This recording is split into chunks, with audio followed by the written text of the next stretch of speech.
Hi, I'm Michelle Perez. I got a lot of questions. Hi, I'm Mike Pincus. I think I may have all the answers. Welcome to the Mike Pincus Fitness Podcast.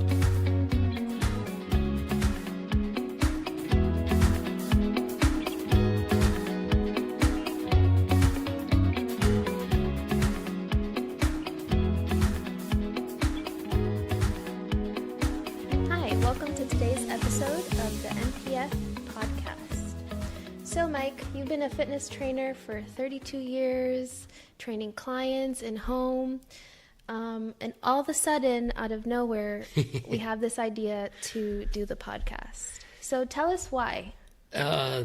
This is your husband's idea, I will say.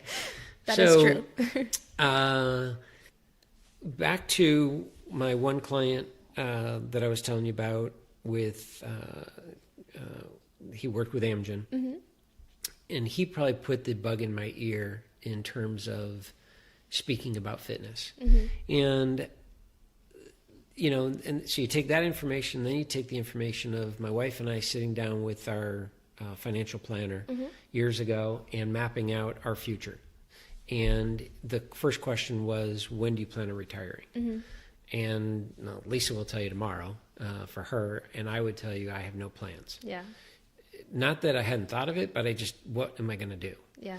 So this doesn't work for you. Yeah, exactly. Yeah. So for me, would I love to not have to get up at 6 a.m? That'd be great. Mm-hmm. But I'm going to eventually get up at 7 o'clock. So to train somebody at 8 o'clock is not a big deal. Yeah.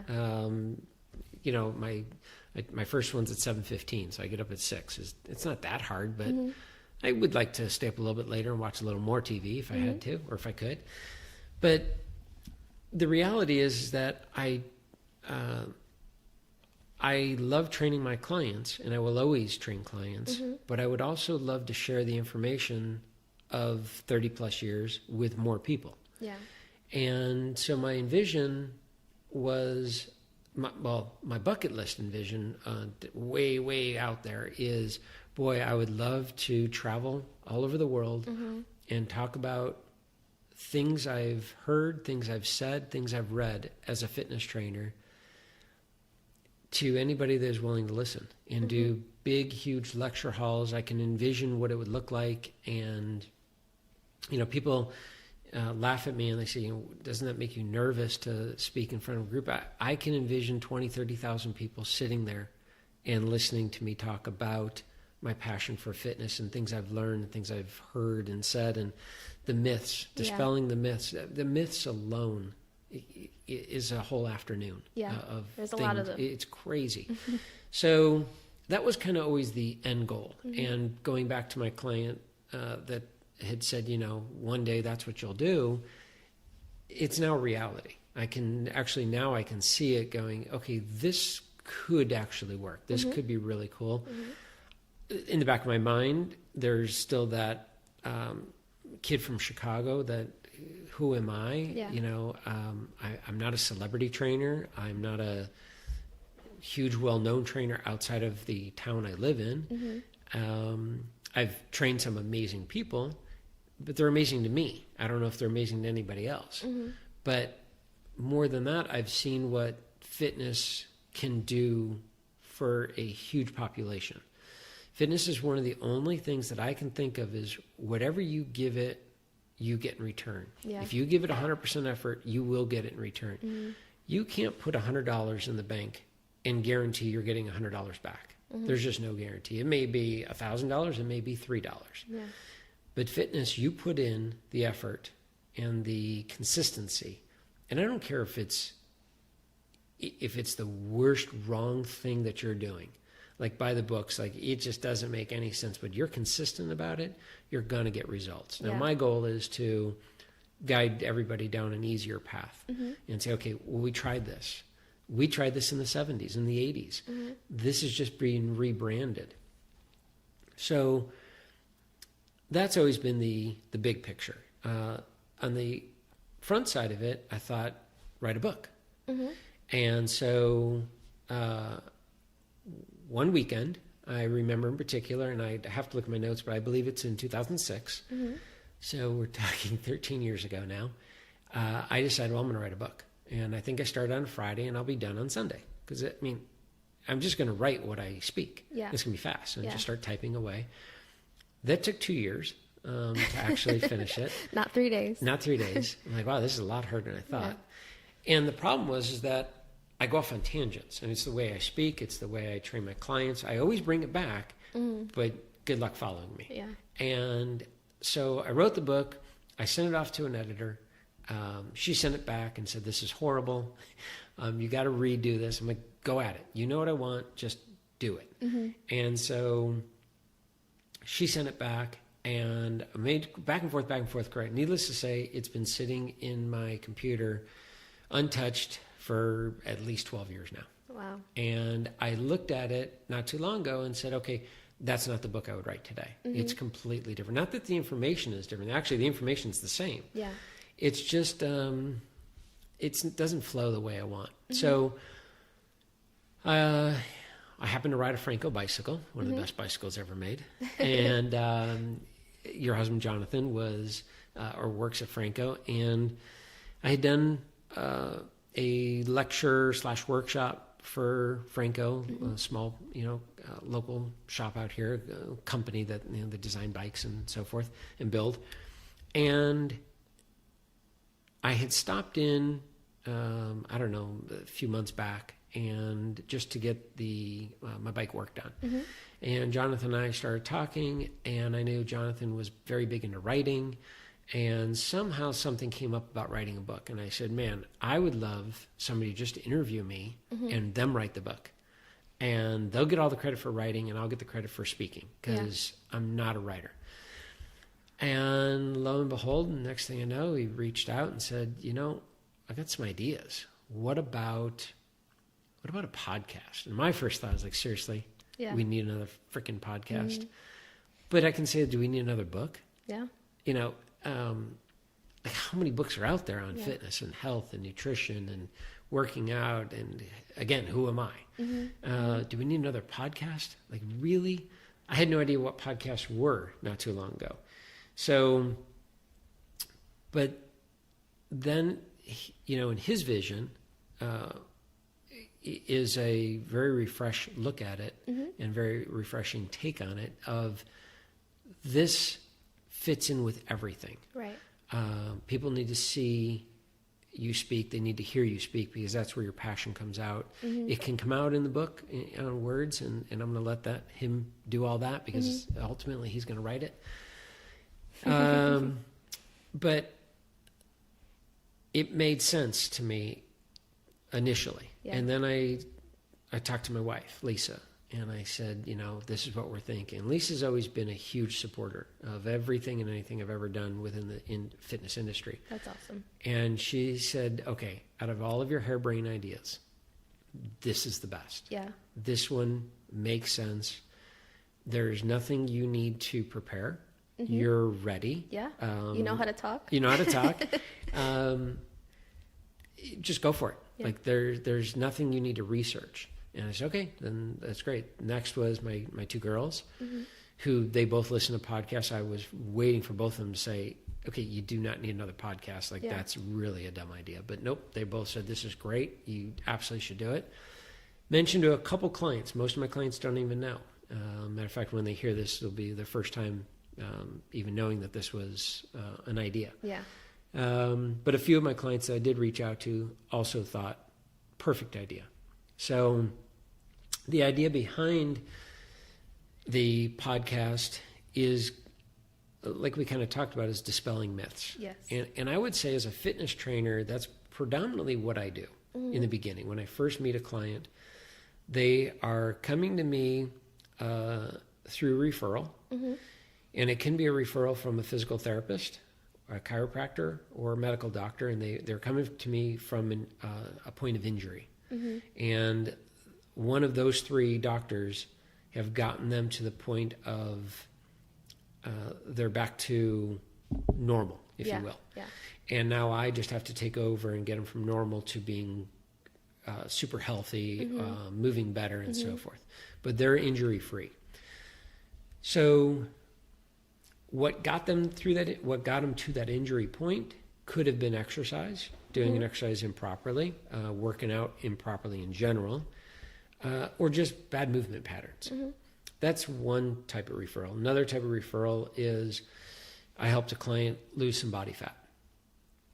And a friend of theirs sees the results and they call me and say, okay, I want to do the exact same thing. Whatever she was doing, I want to do, or whatever he was doing, it doesn't matter. And I start asking them, okay, what have you done in the past? Clearly, this is not your first go at it. You've tried other things. What is it? And I mean, every diet, that's where they would start with is the food. Yeah. Of I've done this, I've done this, I've done this, I tried this, I did that one 3 times, and so forth and so on. Then they get into what they've done for working out and so forth. So they've been very consistent, but there's a lot of inconsistency in the program itself. But they were also led down a path of, this is very difficult. Like everyone says, oh, it's so hard to lose weight. Yeah. It's actually not. It's actually really easy. If you have the right tools in the toolbox. So as a trainer, I'm kind of like that contractor. We've got a hammer, we got a screwdriver, we have a wrench. We put them all these tools in the toolbox, and it's to teach you which tool to use at the right time. So it's a good analogy. Yeah, and it makes it so that people understand that just because this book was written or this other book was written is in terms of nutrition, in terms of weight loss, doesn't mean it's going to work for everybody, for one. And it also doesn't mean that they've even done their homework. Yeah. We used to joke, I'm certified through an organization called NASM, National Academy of Sports Medicine. And back in the early 90s, mid 90s, I would joke with the people that work at NASM. It was based right out here of Thousand Oaks. And we'd go to lunch with a couple of the different guys, and I would say, you guys are up in the ivory tower writing this information. They're teaching us trainers. And we're to take this information and go teach it to the public. Yeah. What you're teaching us that's not working. That's like, it may make sense to you, but you need to figure out a better way to teach us so that we can teach them. Or too technical, or you think that would work in theory, but in reality, that's not working. Yeah. And so I had a very unique position with them early on in my career to be able to, they would test all these different things. Like, okay, science says this, now let's have Mike try this. And I would try it, and I could sit and read their writings and go, nope, it's not going to work. Yeah. Or, okay, you're onto something here. Yeah. Because I can apply it to the real world. And something that my client's going to follow. And I think that also goes back to the human connection part. Yeah, absolutely. If you understand what your clients need, where they are in life, and you can take something that's very technical and implement it into, real life. Like, absolutely. What is actually going to work for the people who see this? Yeah. And that's a perfect way of explaining it, is that the client would, when it comes to fitness and nutrition, they want to do better. They want to reach towards their goals. They want to achieve their goals. And the information that they're gathering that's being thrown at them in all different forms of media, they don't even know who to follow anymore. Yeah, there's so much information out there. It's like, which one do I actually go to? Exactly. Yeah. What actually works? Yep. And it's funny because when we were talking about earlier, just now, about writing a book, I get thrown at me all the time of, oh my gosh, whether it's from a client or whether it's from my mom or a close friend, I came across this book, you have to read it. My first reaction is like, oh God, here we go again. And my wife will elbow me and be nice. I'm like, okay, I'll be nice. I go, what's the title of the book? Let's go with that. Yeah. And then, okay, I've heard of that, or maybe I haven't heard of it. Okay, all right. So who wrote it? And do they have a website? Are they selling anything after the book? Yeah, they have products that they're selling. Okay. Yeah. I don't even need to read the book.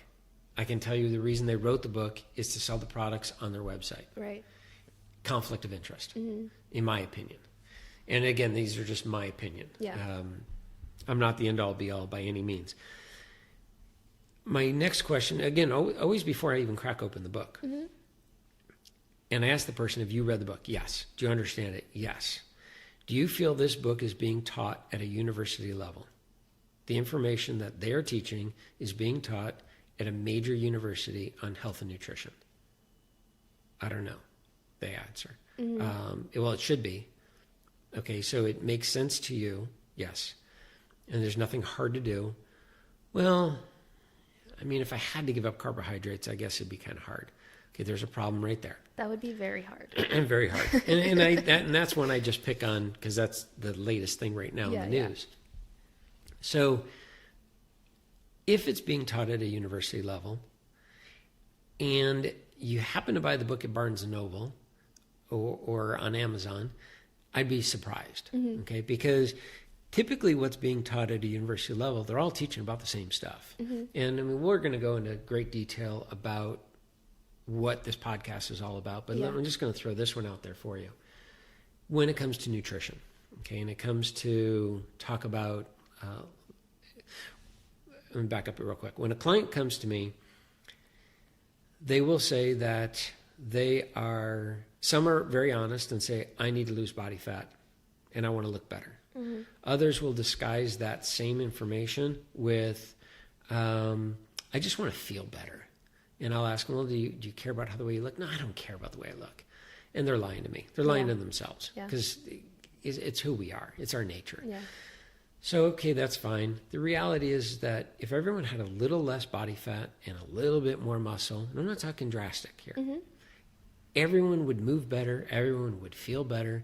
And then if you want to move that much better, you're going to have a little bit less body fat, and just keep bringing down a little more muscle. So their goals, for the most part, in all the years of training, have always been the same. And so when we're looking at weight loss, or I like to refer to directly as fat loss, there are, matter of fact, here, I've got my notes. This is just from 2016, okay? These are the diets, these are just the big diets that were actually registered with the FDA. Paleo, ketogenic, sugar busters, Mediterranean, Ornish, flat belly, South Beach, glycemic index, and 28 others. 28 plus that? Others. Wow. That was just in 2016. That's crazy. It's unbelievable what we have seen in the industry over the last 3 decades. Yeah. Everything goes in trends. At one point, we were all bashing on protein. And it's funny because everybody now in the high protein diets are saying that carbs are bad and protein and fat is good. And then now protein's starting to be pushed a little aside and higher fat's coming back in. And then it'll all cycle back over. It always does. I don't care what diet book is out there. If you were to sit down with the author and ask one simple question, I believe, and I could be totally wrong, but I believe every author of every nutrition book out there would say the same thing. And the question is, how did we gain the weight? And the answer typically, and should be, we ate too much and we don't move enough. Yeah. If that's the answer, and we all agree on that, then why wouldn't we just reverse that? Yeah. Why do we have to blame certain food groups? Why do we as a general population even know what food groups are? There's no reason that we need to know the word carbohydrates. We don't need to know the word proteins or fats. Yeah. That's up to research scientists. And there's some great books out there that I've recently come across, and I know I shared with you, In Defense of Food is one. And the gentleman that wrote that does a great job of asking a basic question of what did we do as a society and as a world before nutritionists, before nutrition scientists, We just ate food. Yeah. And suddenly we've gotten away from eating food. We eat nutrients today. Like, how many carbs have I had today? Yeah. How many proteins have I had? How many grams? It's an obsession. It's crazy. Clients ask me, like, well, how many grams of protein do you recommend? I have no idea. I don't count my grams of protein. I can tell you what it could look like, what the actual visual of food will look like. But if your goal is to reduce body fat, and you know that you've been eating too much of, I don't care what it is, you're eating too much and you're moving too little, we need to reverse that. That's where we start. Yeah. And so what this podcast is going to be all about is explaining how simple that effort is, because gaining the weight was easy. Yeah. Okay? Stop moving and just start eating. Yeah. And I don't care what you eat.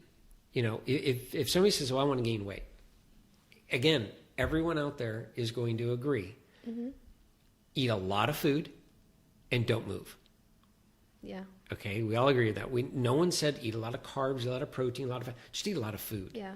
And don't move, and you'll gain weight. There was an amazing movie, Green Mile, with Tom Hanks and Michael Clark Duncan, I believe was his name. And they wanted Michael Clark Duncan to be 350-pound farmhand. They wanted him to, he always came with the physique of a bodybuilder, but they wanted him to be just massive. Yeah. And so they said, you need to gain weight. So he's like, oh, this is easy. And he just started eating and eating, but he's still exercising. And he's eating and eating and eating, but he's still exercising. And they said, you're not smooth enough. In other words, your muscles are too defined. Yeah. You still look like you're working out in a gym. We need you to be not working out, but we need you to be looking like somebody that lived on a farm, moving hay bales all over and lifting logs. And so that's not going to be somebody that looks in the mirror at how they look. They're just big. Yeah. And he's a big guy. It got to be the point, I remember hearing the interview, where Tom Hanks actually had In-N-Out truck come to the set. They would wake him every 3 hours in the middle of the night and feed him. In-N-Out. In-N-Out. Or just pancakes, anything. It didn't matter. They weren't looking at, we're going to give you X amount of carbs and X amount of protein, X amount of fat. We're giving you food. And by the way, you're getting transported in a wheelchair everywhere you go. We don't want you walking because you're burning too many calories. Oh my goodness. So towards the end of the set, he literally was being pushed in a wheelchair from scene to scene and eating a ton of food. He gained all the weight than he needed. So then it came time to lose the weight. Well, here's the guy that always worked out. Yeah. And I heard the interview after, well, how'd you do it? And he says, I just went back to my normal way of eating and exercising, and the weight just started slowly coming off. Yeah. Well, did you follow a certain diet? He said, no, I just ate good, healthy food. I got rid of the food that I know that was bad for me. And again, you don't have to be a scientist and a nutritionist to know what's bad for me. A bowl full of fruit versus a bowl full of donuts. You don't have to have a degree to figure this one out. Yeah. You know that the fruit is healthier. Right. Donuts are a lot more fun. Depending what your goal is, the donuts may get you there. Yeah.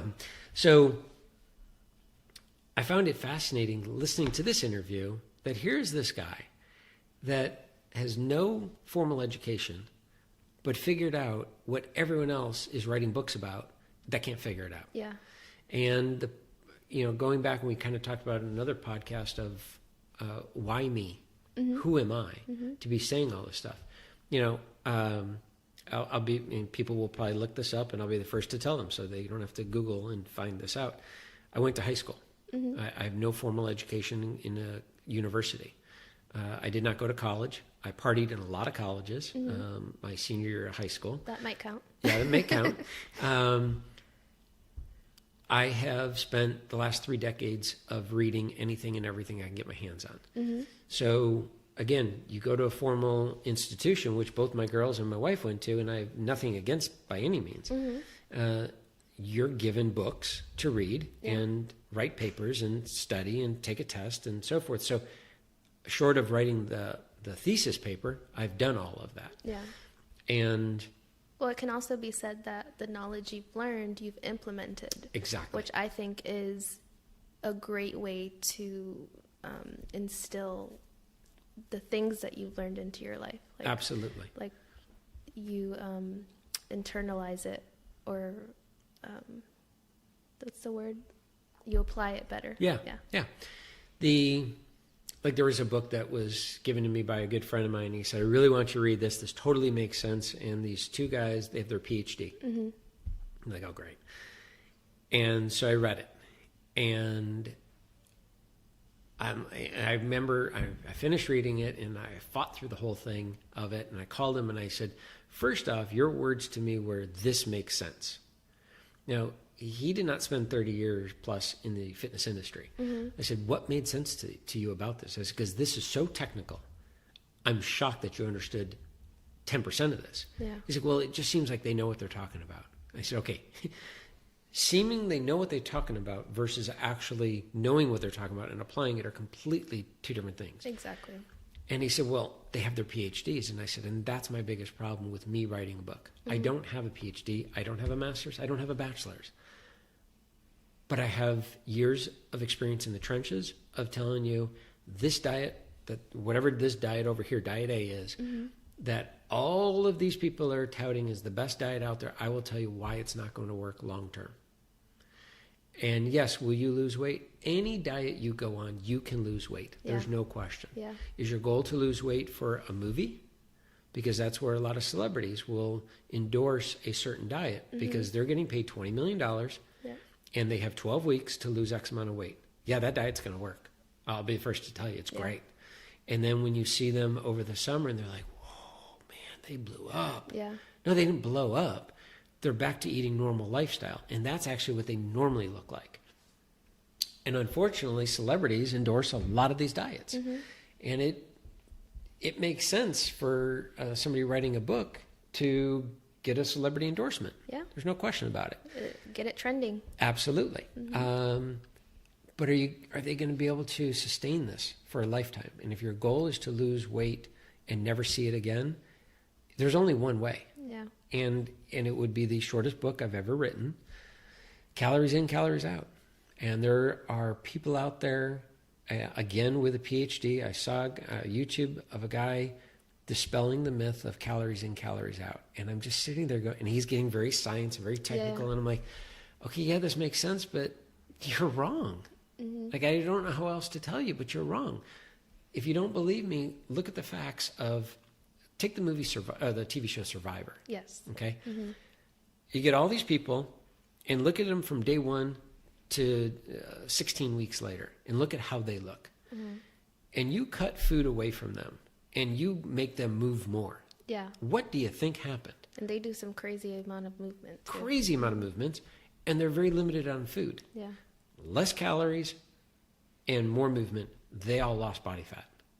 So to sit there and say that it's something else that, when we tested mice, no, you're missing the point. Yeah. And then take Survivor in particular, and because of our world of carbohydrate bashing today, and particularly white rice bashing, I wasn't a huge fan of the show, so I don't know exactly what week it was, but I want to say maybe week 5 or week 6, they drop ship in a big container of food. Mm-hmm. And so now they're not having to hunt for the beetles and all these different things and plants and all that. Yeah. But now this food is prepared.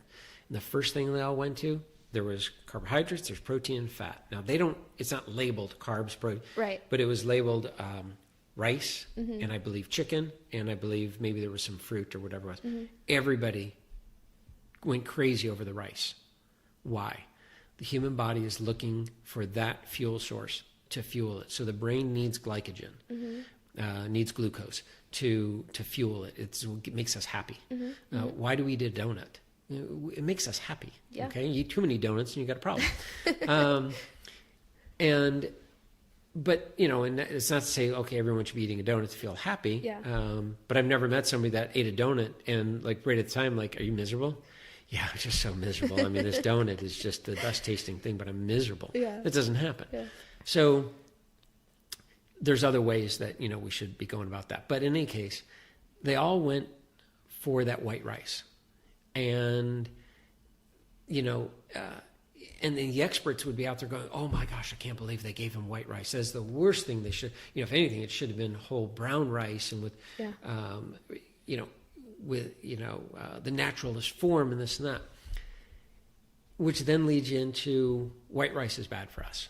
And it's like, really, I've got the whole continent that eats white rice and do not have any of the issues that we have here in the Western diet. Yeah. And I mean, it goes on and on and on. We'll discuss more of the blue zones, which I find just absolutely to be fascinating. And if people have not heard about the blue zones, go check it out. We're going to talk greater detail about it. In Defense of Food is another great one out there. Understand that that's just on the nutrition side. Right. Okay. Right. Then on the fitness side of things, we're going to discuss greater detail of how people should be exercising. And what does that mean?